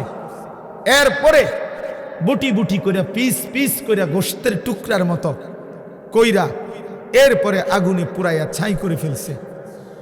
মদিনায় যেদিন এই খবর আসছে ওনার আম্মার কাছে, তিনিও একজন মহিলা, নবীজির সাহাবী উম্মে আম্মারা, এই মা উম্মে আম্মারা ওনার নাম, এই মহিলা যার ছেলে নবীজির সাহাবী, ছেলেটাও সাহাবী হাবিব ইবনে যায়েদ, তিনি শাহাদাত বরণ করছে, টুকরা টুকরা করছে। তো উম্মে আম্মারার কাছে যখন এই খবর আসছে যে মা, তোমার সন্তান আল্লাহর জন্য জীবন দিছে, কালেমার জন্য জীবন দিছে, নবী সাল্লাল্লাহু আলাইহি সাল্লামের ভালোবাসায় জীবন দিয়েছে, কাইটা টুকরা টুকরা করে বুটি বুটি করে ফেলছে, কিন্তু তোমার সন্তান আল্লাহকে ছাড়ে নাই, রসুলকে ছাড়ে নাই, কালেমাকে ছাড়ে নাই। খোদার কসম, তখন আমরা কিতাবে স্পষ্ট পড়ছি, উর্দু কিতাবে, ওই মা চিৎকার করে বলছে, মদিনাবাসী, লিহাযাল ইয়াউমা আরদাতুহু, এমন একটি দিনের জন্যই আমি আমার সন্তানকে বুকের দুধ খাওয়াইছি। সন্তান আমার দুধের হক আদায় করছে, সন্তান আমার 2 বছরের দুধের হক আদায় করছে। আমার স্বপ্ন ছিল, আমার আশা ছিল, আমার পবিত্র সন্তান আল্লাহর জন্য জান দিবে, আর আমার সন্তান আল্লাহর জন্য জান দিছে। নিকাল যায় দম তেরে কদমোं के नीचे, यही दिल की हसरत, यही दिल की आरजू है। এজন্য নওজোয়ান, আজ তোমরা ভুলে গেছো, আজ নারীর ফাঁদে জীবন দিয়ে দিছ, উলঙ্গ ছবির কাছে জীবন দিয়ে দিছ, মোবাইলের নর্তকীর কাছে জীবন দিয়ে দিছ, একটা সামান্য মেয়ের কাছে নিজের জীবন শেষ করে দিছ। ছি ছি ছি, পুরুষ এত কাপুরুষ হয় না। একটা বেডির পিছনে কুত্তার মতো সারাদিন ঘুরে, পুরুষ এত বড় জানোয়ার হয় না। পুরুষ এত কাপুরুষ হওয়ার কথা না। যার পৌরুষ আছে, যে পুরুষ, সে এমন হওয়ার কথা না। কিন্তু আজকে আমাদের সন্তানদের আকসার এই মোবাইলে আসক্ত, যত ছেলে পেলে, এর মূল কারণ নারীতে আসক্ত। এটার অপর পিঠে এটাই রেজাল্ট। আপনি খোঁজ নিলে ওয়াজ হনে 2টা 1টা দরকারি কোনো কাজ করে 10 মিনিট 5 মিনিট, আর যে সারা দিন রাত এটা টিফে কিতা করে, বেডি চায়, নারী দেখে, ছবি দেখে, নাচ দেখে, নাটক দেখে, সিনেমা দেখে, অশ্লীল ছবি দেখে, নারীকে নিয়েই ব্যস্ত থাকে। নাইলে আপনি বন্ধ করে দেন, এক সপ্তাহ নারী ছবি মোবাইলে না আসা বন্ধ হয়ে যাক, যে কোনোভাবে ফেসবুক কন আর ইউটিউব কন কিছুতেই নারীর ছবি আসে না। এক সপ্তাহের জন্য দেখবেন হাজার হাজার লাখ লাখ বড় মোবাইল এগুলা দিয়ে মানুষে কটকুড়ি খাবে, কটকুড়ি সম্পাপড়ি খাইব, সম্পাপড়ি চিনেন না, ওই সাদা সাদা সম্পাপড়ি, এইটি কটকুড়ি, অথবা পেঁয়াজ বেচবে, বাঙ্গারি মাল বেচে যে। এই জন্য এটা দরকার। প্রিয় বন্ধু, প্রিয় বাবা, বুঝা উচিত একজন নারী অস্বীকার করার কোনো বিষয় না। পুরুষ যেমন আল্লাহর সৃষ্টি, নারীও আল্লাহর সৃষ্টি। নারীর প্রতি পুরুষের আসক্তি, পুরুষের প্রতি নারীর আসক্তি, এই আসক্তি, এই বন্ধন, এই প্রেম, এই ভালোবাসা, এই আন্তরিকতা, এই মহব্বত, এই হৃদয়ের টান, এটা যদি না থাকতো তো মানব প্রজন্ম আজকের এই পর্যন্ত আসতো না। মানুষের এই ক্রমধারা কি এখান পর্যন্ত আসতো? এক স্বামী স্ত্রীর পবিত্র বন্ধন, একে অপরের প্রতি অকৃত্রিম ভালোবাসা, স্বামী স্ত্রীর একান্ত মিলন। তো এইটুকুর বরকতে মহান আল্লাহর ইচ্ছায় প্রজন্ম এভাবে আগাইছে। তাহলে এটা তো দূষণীয় না, হালাল যেটা সেটা তো দূষণীয় না। রাসূলুল্লাহ সাল্লাল্লাহু আলাইহি ওয়াসাল্লাম বলছেন, পবিত্র স্ত্রী তার মুখে যদি কেউ খাবারের লোকমা তুলে দেয়, হাত্তা লোকমাতা ফি ফি ইমরাতিহ, নবীজি বলছেন কেউ যদি তার হালাল স্ত্রীর মুখে এক লোকমা খাবার, একটা রুটি, সামান্য একটু খাবারও তুলে দেয়, আল্লাহ রাসূল সাল্লাল্লাহু আলাইহি সাল্লাম বলছেন আল্লাহ তাআলা তাকে আল্লাহর রাস্তায় সাদাকা করার সওয়াব দান করেন। নবী সাল্লাল্লাহু আলাইহি সাল্লাম বলছেন ওয়াফি বুদআ আহাদিকুম সাদাকা, পবিত্র স্বামী স্ত্রী যদি মিলিত হয় তো আল্লাহ তাআলা সেখানেও সাদাকার সওয়াব দান করে। সাহাবী জিজ্ঞেস করছে, ইয়া রাসূলুল্লাহ, মনের চাহিদা পূরণ করলেও সওয়াব হয়? আল্লাহর নবী বললেন, সেটা যদি ভিন্ন অনুমতি নাই এমন নারীর সাথে যদি পূরণ করে সেখানে কি গুনাহ হয়? তিনি বললেন, হ্যাঁ গুনাহ হয়। কয় তাহলে এখানেও নেকি হয়? সেখানে গুনাহ হইলে এখানে নেকি হয়। এজন্য বন্ধু, আল্লাহ তাআলা প্রত্যেক নিষিদ্ধ বিষয়ের বিপরীতে বৈধ হালাল পন্থা আল্লাহ রাখছেন। যিনি মদ হারাম করেছেন তিনি মধু হালাল করেছেন, যিনি সুদ হারাম করেছেন তিনি ব্যবসা হালাল করেছেন, যিনি ভিন নারী দেখা হারাম করেছেন তিনি বিবাহ হালাল করেছেন। এমন কোনো বিষয় নাই বান্দার যেটা চাহিদা আছে অথচ সেই চাহিদা পূরণের বৈধ কোনো পন্থা আল্লাহ দেন নাই। খোদার কসম, এমন চাহিদা মানুষের মধ্যে নাই, এটা হতে পারে না।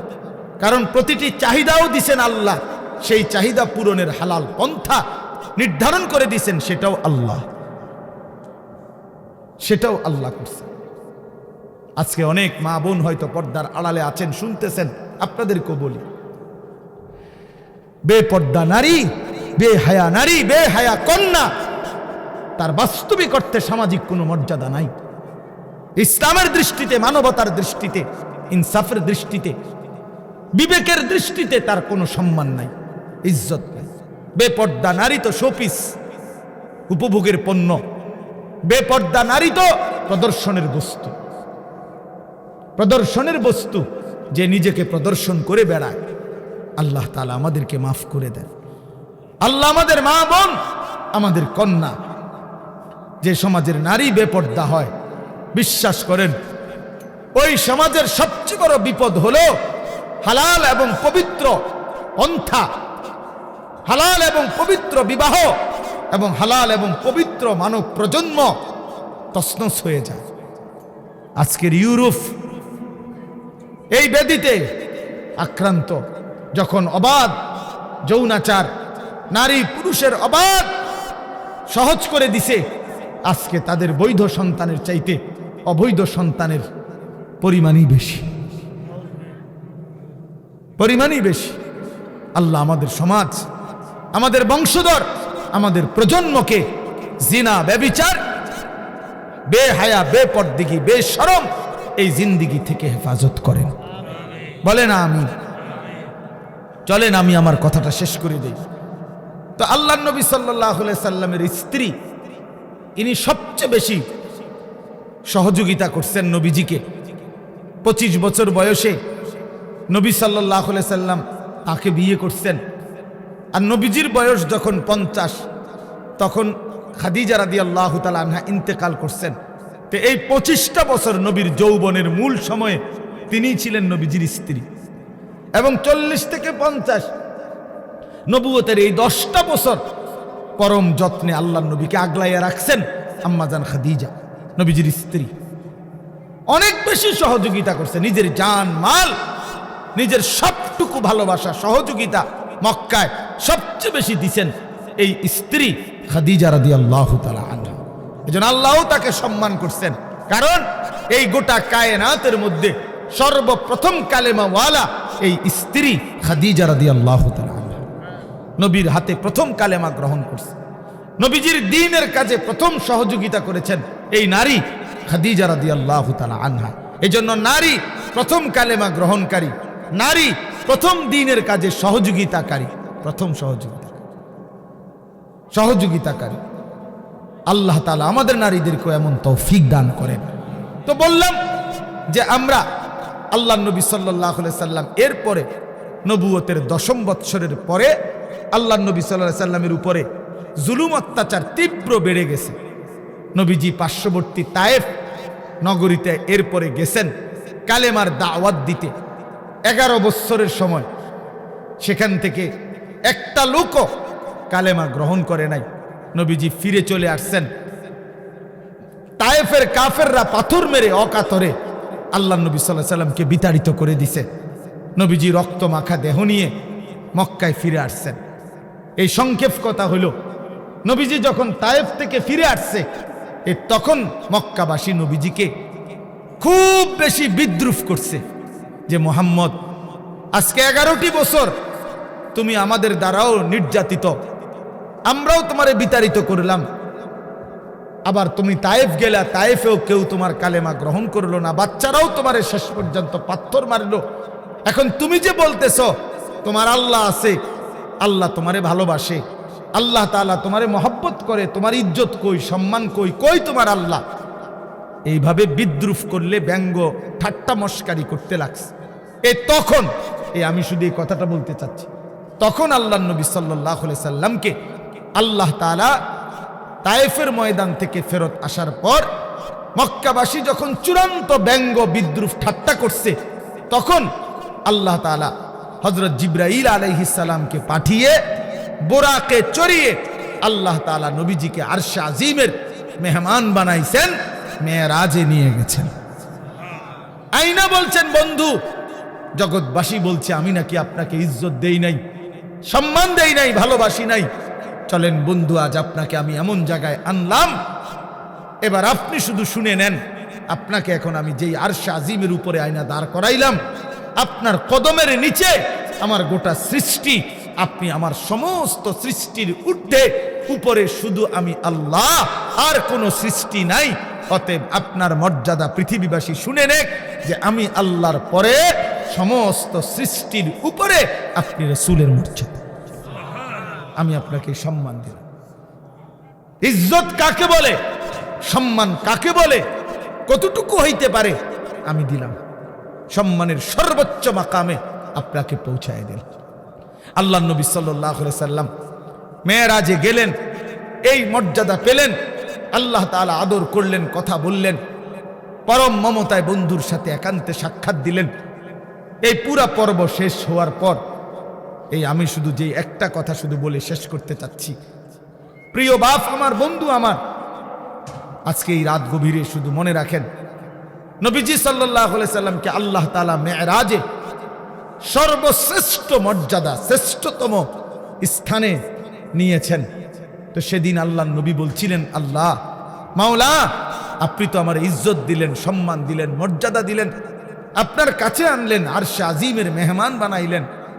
এখন আমি তো আবার ফিরে যাব জমিনে, জমিনে তো আমার উম্মত আছে, ওরা তো গেলে জিজ্ঞেস করবে আপনি আমার উম্মতের জন্য কি দিলেন। আমার আবু বকর তো নিচে আছে, ওমর, ওসমান, আলী, আমার ফাতেমা, আমার হাসান, আমার হুসাইন, আমার সাহাবীরা। তা আপনি আমার উম্মতের জন্য কি দিলেন? আমি তো আমার সম্মান দিলেন, আমার জন্য উম্মতের জন্য কি দিলেন? তখন আল্লাহ পাক রব্বুল আলামিন বলছেন, বন্ধু আমি জানি আপনি বলবেন, আপনি উম্মতের জন্য যে চাইবেন এটা আমি জানি। আপনি একমাত্র এমন নবী যে জীবনের কোনো মুহূর্তে উম্মতকে ভোলেন নাই, কখনোই ভোলেন নাই। আজ মেরাজে এই আরশ আজিমে আপনি ভুলবেন না, এটা আমার জানা আছে।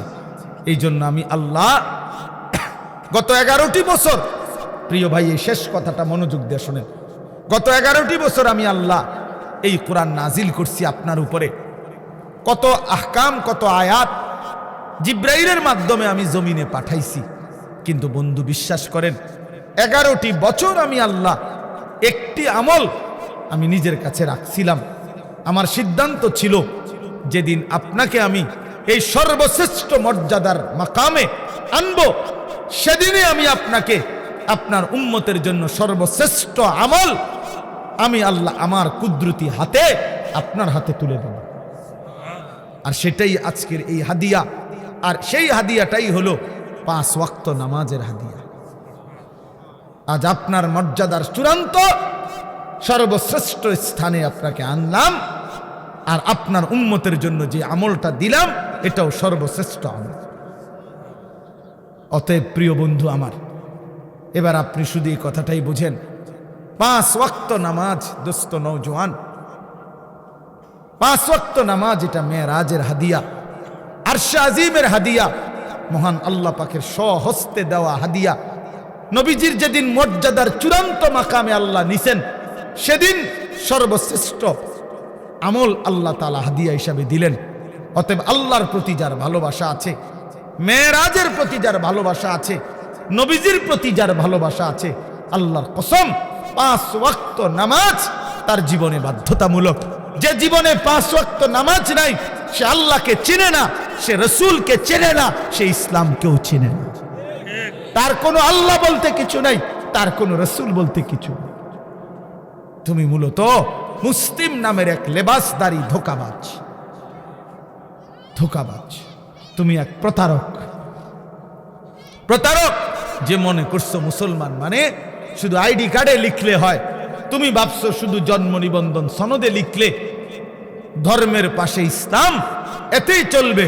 না বাপ, হাসরের ময়দানে আইডি কার্ড নিবে না, কবরে জন্ম নিবন্ধন সনদ নিবে না, নিবে সেজদা, নিবে সেজদা, হিসাব হবে সেজদার। এজন্য আজকে এই রাতে আপনাদের কাছে আমার অনুরোধ, দয়া করে মেহেরবানি করে রাসূলুল্লাহ সাল্লাল্লাহু আলাইহি ওয়াসাল্লামের এই পবিত্র মেরাজ, আল্লাহ তাআলা যেদিন তাকে সর্বোচ্চ সম্মান দিয়েছেন, সেদিন আল্লাহ 5 ওয়াক্ত নামাজ নবীজির হাতে তুলে দিয়েছেন। কেন আপনারা, আমরা প্রিয় ভাই আমার এই যে কয়জন বসছেন, ইনসাফের সাথে বলেন, 5 ওয়াক্ত নামাজ যাদের ছুটে যায়, কেন ছুটে গেল বাপ? আরে মনিবকে চেনে না, বানানেওয়ালা চেনে না, সৃষ্টিকর্তাকে যে চেনে না, যে তাকে আদর করে লালন পালন করে গোটা কায়নাত দিয়ে, ওই মালিককে যে চেনে না, আল্লাহর কসম তার চাইতে মূর্খ, নাদান, গণ্ড মূর্খ আর কেউ হইতে পারে না। সেজদা বিহীন যেই বেটা, তুমি বাকি যা পড়ছো বাকি সবগুলো পড়া ভুয়া, ভুয়া, ভুয়া বেটা, এগুলো ভুয়া বেটা, ভুয়া।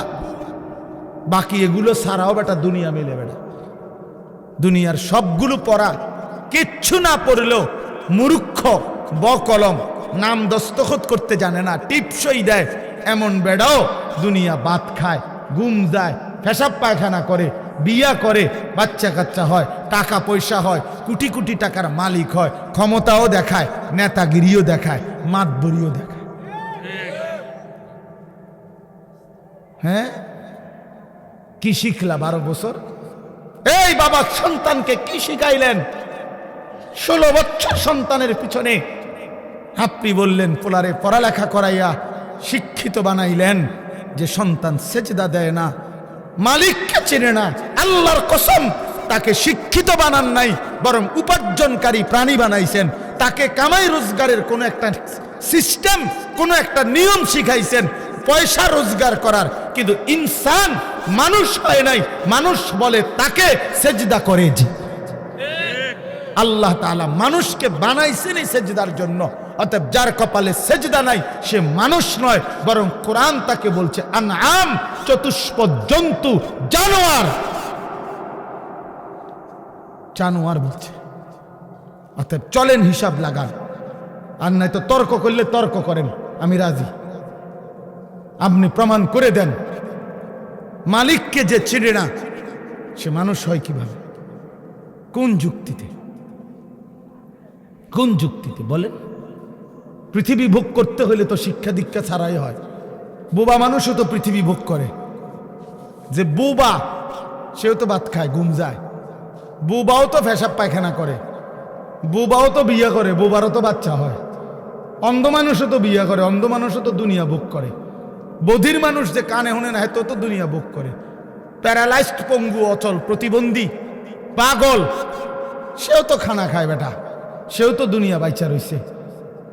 তো দুনিয়া ভোগ করা এটা আশ্চর্য কিছু মিয়া? দুনিয়া তো জন্তু জানোয়ার আমাদের চাইতে বেশি ভোগ করে। একটা হাতি 250 কেজি খাবার খায় একদিনে। একটা তিমি 200 জন মানুষের সমপরিমাণ খাবার এক বেলা খায়, একবার। একটি বাঘ, ভাল্লুক, সিংহ কোনো দিন ক্ষুধার 12 মাসে কোনো দিন ফাঙ্গাস তেলাপিয়া খায় না, প্রত্যেক বেলা গোশত খায়। মিথ্যা বললাম? তাহলে জন্তু জানোয়ার তো দুনিয়া আমাদের চাইতে বেশি ভোগ করে, আমাদের চাইতে বেশি ভোগ করে। বলেন?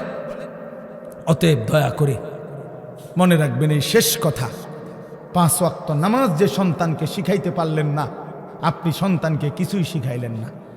আল্লাহর কোরআন যে সন্তানকে মুসলমানের ঘরে জন্ম নিয়ে বাবা মা মুসলমান হওয়ার পর, ছেলে মেয়ে মুসলমান হওয়ার পর, যেই বাপ মা তার সন্তানকে আল্লাহর কোরআন দেখে দেখেও শিখাইতে পারে নাই, পড়াইতে পারে নাই, পড়তে পারে না, ওই মা বাপ সন্তানকে উল্লেখযোগ্য কিছুই দিয়ে যাইতে পারে নাই। এই বাত্তরকারী বিল্ডিং এরই বাপ মূল্য করতে পারে। বহুত এতিম যে বাপ মরে গেছে জন্মের সময়, হেতে পরে 10 তলা বিল্ডিং করছে, এরকম বহুত। কথা কয় না? এমন নাই তো? তাইলে বাপ মূল্য ভাত খাওয়ান যায়, বাপ মূল্যও বিয়ে করন যায়। এটি কোনো আর চাই আমনে না, আমি আমার 3 ফুট বিয়ে করাইছি, আপনি মরে আছেন 3 ফুট সুন্দর মতো টাইম মতো বিয়ে করবো, আপনি কবরেতে বিয়ে খাইয়েন। আপনি শুধু শুধু হুদা কামে আমি বেউকুফে পাইছি আপনারে। আমি থাকতে যদি জিফুতরে গদ দুয়ার, আমি থাকতে যদি 3 তালাটার সাড্ডা দিয়ে যাইতে পারতাম, আমি থাকতে যদি 4 তালার কামটা ধরাই দিয়ে যাইতে পারতাম, ময়রাও শান্তি পাইতাম। হ্যাঁ অবশ্যই, যে 4 তালা কাম শেষ করে গেছে তার কবরে তো নিয়ামতে ভরে রাখছে একদম। ফেরেস্তা তো তার লেগে আপেল মালটা লইয়া বইয়া রয়েছে। আপনার চিন্তা কি? আর আপনি বিল্ডিং 4 তালা, ফেরেস্তা তো আপনার কবরে একার প্রথমেই তো আপেল মালটা দিব যে চাচা আপনি ধন্যবাদ, ভাগ্যবান, আপনি 4 তালা শেষ করে আইছেন। আপনার মতো কপাল কার কপালে মিলছে? ওটা বিল্ডিং এর হিসাব দেয়, ফুতের হিসাব দেয়, ভাত তরকারির হিসাব দেয়, খাট পালং আর সোফা ফার্নিচারের হিসাব দেয়। হুজুর আল্লাহ রহমতে আমনগো দোয়ায় জিফুতের লাগিয়া দেবীর দ্বারে 10 শতক জাগা লইছি, আমি নিজে থাইকে কাম ধরাইছি। একটা ইট মিস্ত্রির বাপের ক্ষমতা নাই 2 নম্বর দিবে, জাগাত খারাইয়াছিলাম, নিজে গিয়া ময়মনসিংহেতে বালু আনছি, ট্রাকের লগে সারা রাইতাছিলাম। আল্লাহু আকবার, কত বড় কফা! আল্লাহু আকবার, ট্রাকের লগে সারা রাত বালু আনছি। আবার বাইতাই না বালুরে ধুইছে, বালুরে ধুইয়া এরপরে আস্তর করছে যাতে করে বালুর মধ্যে কোনো বালু না থাকে।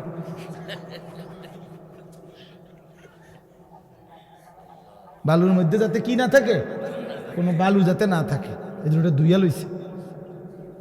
কি পরিমাণ যত্ন একটা বিল্ডিং এর মজবুতির জন্য, কি পরিমাণ যত্ন যে বালুটা পর্যন্ত ধুইছে। 4 ডালারি দিন একজন লোক রাখছে, তোর দায়িত্ব হইল 4টা সুরকি, একটা সিমেন্ট, একটা কি সিমেন্ট একটা বালু একটা সিমেন্ট, এরকম এটা ঠিক গুন্না গুন্না রাখবি। 4টা সুরকি, একটা বালু একটা সিমেন্ট, 4টা সুরকি। তাই এভাবে যদি একটা কম হইলে কিন্তু ঠাইট মারেলাম, বিল্ডিং দুর্বল হয়ে যাব। বিল্ডিং এত মজবুত, ছাদ এত মজবুত, নিজে থেকে পানি দিছে 15 দিন 20 দিন, সাইডের ওয়ালগুলো গাঁথছে বেস্তেরি, নিজে থাইকা পানি দিচ্ছে। হায় রে মুসলমান, একটা বিল্ডিং এর জন্য এই পরিমাণ ঘাম জড়াইলেন। সেই বিল্ডিং এ যেই সন্তানটা ঘুমায়, সে খোদার 365 দিনে কোনদিন মুসলমানের বাচ্চা 16 বছর বয়সে, কোনদিন 14 বছরের ছেলে মেয়েটা কোনদিন 365 দিনে ফজরের নামাজ পড়ে না, এমন ঘরে ঘুমায়। সেই বাবা, তুমিও ব্যর্থ, তোমার সন্তানও ব্যর্থ, মাও ব্যর্থ, জিও ব্যর্থ, দোনোটাই ফালতু। বাপও ফালতু, ফুতো ফালতু, বেটা ফালতু, দোনোটা বেটা। ছেড়ে দাও বেটা, একজনে ঘর ছেড়ে দাও বেটা, হয় তুমি ছেড়ে দাও, নাহলে ফুতরে বাইর করে দাও। যে বেটা তোর মতো নাফরমানের লগে ইমানদার থাকতে পারে না, ইমানদার থাকতে পারে না। কথা কাটসাট বুঝাপড়া কর বেটা, হয় তুই থাকবি নাহলে আমি থাকবো বেটা। বেনামাজি অসভ্য, তুই আমার কিসের সন্তান? বলেন, কোরআন শরীফ দলিল দেখবেন, কোরআন শরীফে স্পষ্ট আছে। নূহ আলাইহিস সালাম তার ছেলে কেনান ওই যে পানিতে যখন ডুবে যায়, নূহ নবী আল্লাহর কাছে দোয়া করছিল, আল্লাহ ইন্না ইবনি মিন আহলি, আল্লাহ ওই যে ছেলেটা এটা আমার পরিবার। খোদার কসম কোরআনে আছে সূরা হুদের মধ্যে, ইয়া নূহ ইন্নাহু লাইসা মিন আহলিক, আল্লাহ বলছে হে নূহ সাবধান, এটা তোমার সন্তান নয়। বেঈমান ইমানদারের সন্তান হয় না। ইন্নাহু আমালুন গায়রু সালিহ, এটা বেআমল সন্তান, বেআমল সন্তান, বেআমল সন্তান মুমিনের ইমানদারের সন্তান হয় না। এজন্য ছেলেরা, 10 জন ছেলেও যদি হও, আরে বাবা তোমার একজন রে আমি বলি, আমি এক ফেরিওয়ালা যে দিবানিশি চিল্লাই, আমি বললাম বাবা যার কপালে সেজদা নাই, তোমরা যারা নামাজ পড়ো না ছেলেরা, তুমি মুসলমানের সন্তান না, তুমি ইমানদারের সন্তান না, তুমি লাওয়ারিস, তুমি বেওয়ারিস। তোমার কোনো, তুমি লাওয়ারিস সন্তান, তুমি বেওয়ারিস সন্তান, তোমার বাপ নাই, তোমার মা নাই। আল্লাহ বলছে ইন্নাহু লাইসা মিন আহলিক, নূহ সাবধান, বেঈমানের জন্য কিছু বলবা না। ফালা তাসআলনি, সরাসরি কোরআন আল্লাহ বলছে বেঈমান সন্তানের জন্য আমি আল্লাহর কাছে কিছু চাইও না, সাবধান। আজকে আমরা এটা বুঝি না মিয়া, আমরা বুঝছি কাল ভাতের থালা, ভাত তরকারি, খানা খাদ্য, আর দুনিয়া, আর দুনিয়ার চাকরি ব্যবসা বিদেশ, টাকা বিল্ডিং দালান, খাট পালং সোফা ফার্নিচার। চোখের সামনে ছেলেটা নষ্ট হয়ে যাচ্ছে, বাবার চোখে কোনো পানি নাই। চোখের সামনে মেয়েটা 8-7 কাপড় পরে রাস্তায় রাস্তায় ঘুরে, মায়ের চোখে কোনো পেরেশানি নাই, লজ্জাও নাই। এই বেটিও নির্লজ্জ, বেটির জিও নির্লজ্জ, দোনোটা বেহায়া, দোনোটা বেহায়া বেটা। আমার মাও ইজ্জতওয়ালা, আমার কন্যাও ইজ্জতওয়ালা, আমার বিবিও ইজ্জতওয়ালা। আমার দাদিরে দেখছি কালো ঢিলে ঢালা বোরকা পরে, আমার মারেও দেখছি কালো ঢিলে ঢালা বোরকা পরে, আমার বিবিও কালো ঢিলে ঢালা বোরকা পরে, আমার কন্যাও কালো ঢিলে ঢালা বোরকা পরে। যে আখলাক আমার দাদির, সেই আখলাক আমার মার দেখছি, সেই আখলাক আমার বিবির, সেই আখলাক আমার কন্যা। আলহামদুলিল্লাহ। বলো মিয়া, ওই মা কিসের মা? যে মায়ের চোখের সামনে 16 বছরের মেয়েটা এতটা টাইট কাপড় পরে, একটা এফরনও নাই, একটা ঢিলে ঢালা কোনো পোশাক নাই, সে বোঝে নাই মহিলা যে তার মেয়েটারে রাস্তায় কে দেখবে? বেডি তুমি সিরা খাও, তুমি ভাত খাও না, তুমি বোঝো না তোমার মাইয়ারে দেখবে কে? রাস্তার লম্পট ছেলেরা দেখে কি মন্তব্য করবে? এটা কি বুঝার কিছু বাকি আছে? কেউ না বুঝার কিছু আছে এটার মধ্যে? তাহলে আপনি এই কথাটা, এই বাংলা কথাটা বোঝেন না আপনি? না না না, মেয়ে শিক্ষিত হইতে আছে। আরে বাপরে, শিক্ষিত ইংরেজি কয়, ইংরেজি কয়, কবিতা কয়, 2 little black birds sitting on a wall, one called Peter, one called Paul. 2টা কাউয়া বসছে একটা ওয়ালের উপরে। একটা কাউয়ার নাম হইল পিটার, আর একটার নাম হইল পল। আমি বলি একটা কাউয়ার নাম হইল লোটা, আর একটা কাউয়ার নাম হইল বদনা। এই হলো দুইটা কাউয়া। এটাই তো অর্থ কবিতা। এটা অর্থ না? বলো না সিয়াম, এটার অর্থ কি? টু লিটল ব্ল্যাক বার্ডস অর্থ কি? ছোট দুইটা কাউয়া সিটিং অন এ ওয়াল। ওয়ালে বইছে। আরে তো কাউয়া ওয়ালে বইলেই কি, সালে বইলেই কি? তোমার কিতা, তোমার ফুতের কিতা? এটা কি শিখছে? এটা কি শিখলোটা কি? এনে কাউয়া বইছে বলে ওয়ালে। আর আমার ইমানদার সন্তান শিখবে কালেমা লা ইলাহা ইল্লাল্লাহ, লা ইলাহা ইল্লা। বলবে সারা কায়নাত কিচ্ছু নাই, আছে শুধু একজন, তিনি আমার আল্লাহ। अगरचे बुत हैं जमात की आस्तीनों में, मुझे हैं हुक्म खुदा ला इलाहा इल्लल्लाह। আল্লামা ইকবাল বলছে, শোনো ইমানদার কেমন হয়? কাজে তিনি বলেন মোমেন হবে সে মূর্তির স্তূপের উপরে যদি কাউকে দাঁড় করায় দেয়, মনে করেন মূর্তির স্তূপ দিয়া, এটার উপরেও যদি কালেমাওয়ালা মোমেনকে দাঁড় করায়, মোমেন মূর্তির স্তূপের উপরে দাঁড়িয়েও বলবে লা ইলাহা ইল্লাল্লাহ।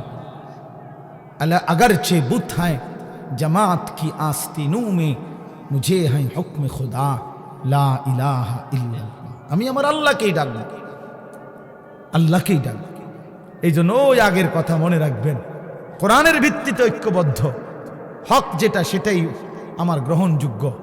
পৃথিবী যত আধুনিক হোক, আপনি আপনার স্ত্রীকে বেপর্দা বানাবেন না, আপনার মেয়েটাকে বেপর্দা দিয়েন না। বাপ, এই বাপ, স্ত্রী ছেলে মেয়ের বিষয়টা একটু স্পর্শকাতর। কেন? স্ত্রী ছেলে মেয়ের নাফরমানির কারণে, বিশ্বাস করেন এখানে একটু ঝামেলা হলে এটাই যে স্ত্রী এবং ছেলে মেয়ে যদি নাফরমান হয়, এর কারণে ওরাও গুনাহগার হয়, অভিভাবকও গুনাহগার হয়। এই ঝামেলা হইলে এনে। আজ যদি এমন হইতো, তাই বেটিরটা তাই, আমারটা আমি, শুধু বাত এক লগে, বুঝেন না? এটা হলে ঝামেলা ছিল না। মাইয়াটা মাইয়া, আমি বাপেরটা বাপ না। এখানেই ঝামেলাটা একটু বেঁচে। এখানে দায়িত্ব। আল্লাহ নবী সাল্লাল্লাহু আলাইহি সাল্লাম বলছে, ফাররাজুলু রাইন আলা আহলে বাইতিহি। প্রত্যেক পুরুষ তার পরিবারের সদস্যদের ব্যাপারে জিম্মাদার। অহুয়া মাসউলুন আনহুম। খোদার কসম, এটা বুখারী মুসলিমের হাদিস। আল্লাহ নবী বলছেন, পুরুষ তার এই স্ত্রী সন্তানের ব্যাপারে হাসরের ময়দানে জিজ্ঞাসিত হবে, কেন তাদের ঈমান গেল কোথায়, তাদের নামাজ গেল কোথায়, তাদের পর্দা গেল কোথায়, তাদের সেজদা গেল কোথায়, তাদের ইবাদত গেল কোথায়। এইটা যদি জিঙ্গাইতো না, যদি এমন হইতো বাবুরে জিটটা জি আমারটা আমি, ফুতেরটা ফুতে আমারটা আমি, তাহলে তে ঠ্যাঙ্গালগি দিয়ে আডুক আর ঠ্যাং নামাইয়া আডুক তারটা তে। কিন্তু এখানে তো ঝামেলা হইলো, আমারও তো জিগাইব। কথা বুঝছেন কিনা বলেন? আমার স্ত্রীর ব্যাপারে তো আমারও কি করবে? জিজ্ঞাসা করবে। আমার ছেলের ব্যাপারে তো আমারই জিজ্ঞাসা করবে। আমার মেয়ের ব্যাপারে তো আমারই জিজ্ঞাসা করবে। যদি এই মুআমালা না হতো তো ছেড়ে দিতাম, যা পিছে দিয়ে ফির, তোর কপালে তুই যা, আমার কপালে আমি। কিন্তু এখানে ঝামেলা হতো হলো তার নাফরমানির কারণে তো আমিও আটকায় যাব। এই জন্য আমরা কোরআন সুন্নাহর ইলমের কথা বলি, এটাই শেষ কথা। কেন মাদ্রাসাগুলো চিৎকার করে? মাদ্রাসা আপনাদের কাছে আখিরাতের কথা বলে, মাদ্রাসা আপনাদেরকে ঈমানের কথা বলে, মাদ্রাসা আপনাদেরকে পরকাল স্মরণ করায়া দেয়। মাদ্রাসা জাতির সবচেয়ে বড় খেদমত করে, উম্মতের আখিরাত সাজায়া দেয়, উম্মতের পরকাল সাজায়া দেয়। এই জন্য আজীবন সবার কাছে অনুরোধ, ছেলেরা বাবারা মাদ্রাসাকে ভালোবাসেন, মাদ্রাসাকে ভালোবাসেন, মাদ্রাসার পক্ষে থাকবেন, মাদ্রাসার পক্ষে থাকবেন, মাদ্রাসার জন্য দোয়া করবেন, মাদ্রাসার জন্য দান সদকা করবেন, মাদ্রাসায় নিজের সন্তানকে দিন শিখতে দিবেন। আল্লাহ তাআলা এই দেবিদ্যার দারুল উলুম মাদ্রাসা কবুল করে নেন। আমার প্রিয় শ্রদ্ধেয় হযরত মাওলানা আবু তাহের সাহেব দামাত বারাকাতুহুমুল আলিয়া, দেবিদ্দারের সমস্ত আলেমদের মধ্যে, মুরব্বীদের মধ্যে উনি একজন অন্যতম মুরব্বী আলেম।